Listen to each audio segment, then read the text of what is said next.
It's very surprising that it has taken Mr. William Ruto all this time to realize how unpopular he has become among Kenyans. And Kenyans are raising very pertinent issues, Mr. William Ruto. If you have no one to tell you, let me tell you. Kenyans are raising about the question of accountability of your government. How accountable is your government to the people of Kenya? How trustworthy is your government to the people of Kenya? How have you expended our 7.1 trillion taxes and the monies that you have borrowed? Kenyans are asking themselves, last year's budget, which was 3.4 trillion, how did you expend it? When they go out there, Mr. William Ruto, they cannot see anything. There is no development that is happening in this country. From Isabania to Busia, from Busia to Loitoktok, from Loitoktok to Lungalunga. There's absolutely nothing that is happening in this country. So they're asking themselves, what is wrong with your government, Mr. William Ruto? Why can't you call your people to order? Even after the Gen Z called you to order, and you purportedly attempted to reshuffle your cabinet, we thought that the guys you have brought in will have the magic trick to make sure that things begin to run. But unfortunately, things are as they were when you took over power. Kenyans are saying that you've taken us back to Moi era, where the rule of law is not known, the rule of law is disregarded, the constitution has been suspended, you are ruling through your chest and not through the constitution. They're asking themselves, why is your government perpetuating and perpetrating abductions and extrajudicial killing of young people who are questioning your mode and your modus operandi of governance?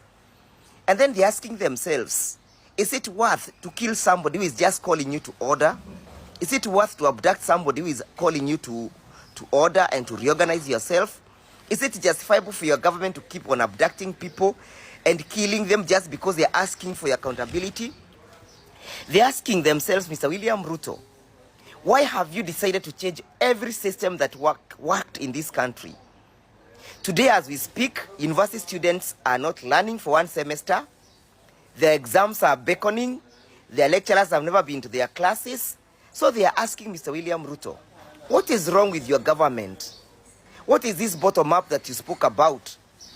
Was it a strategy and a policy to torment people? So they're asking themselves, why have you eroded our education system? So those people who did their grade 6 exams, the parents are asking, wataenda wapi? What are they going to join? How will they join? The farmers are crying. The business people, those that you purportedly appeared to sympathize with, the mamambogas are crying. You know, Mr. William Ruto, the country is rotten and the country is sick. And they are saying that this country needs a political surgeon who is going to precisely address the ailments that this country is suffering from. They are asking Mr. William Ruto, why have you not reigned over the security system apparatus?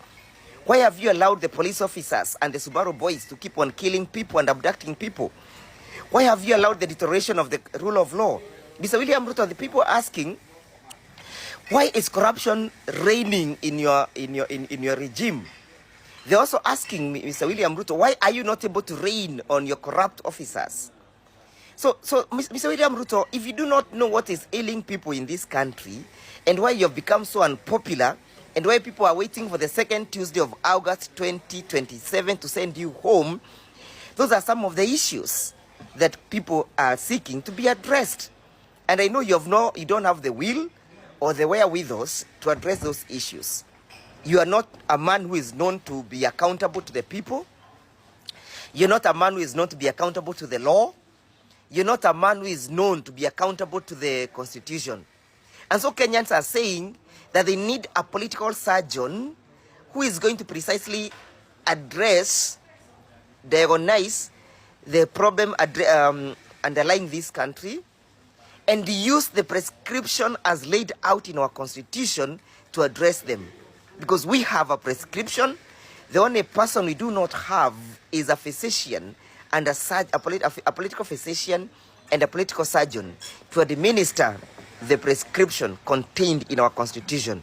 Unfortunately, Mr. William Ruto, you've never believed in it. You do not support the new constitution.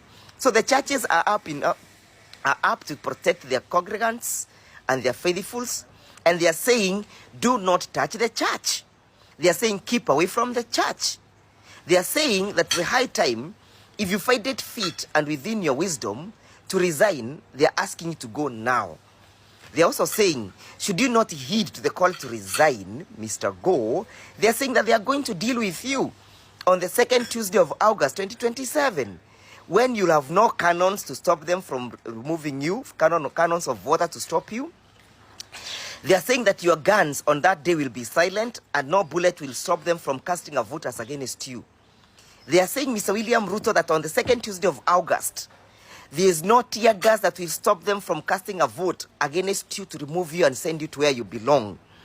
On the second Tuesday of August, they are saying there is no battalion of soldiers or the company of soldiers or any brigadier or any cannon that will stop them from casting a vote to remove you from office.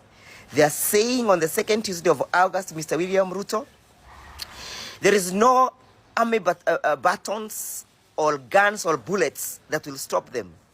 They will march to the polling station. From the polling station, Mr. William Ruto, they will march to the from the polling center, they will march to the polling station. From the polling station, they'll march to the polling booth.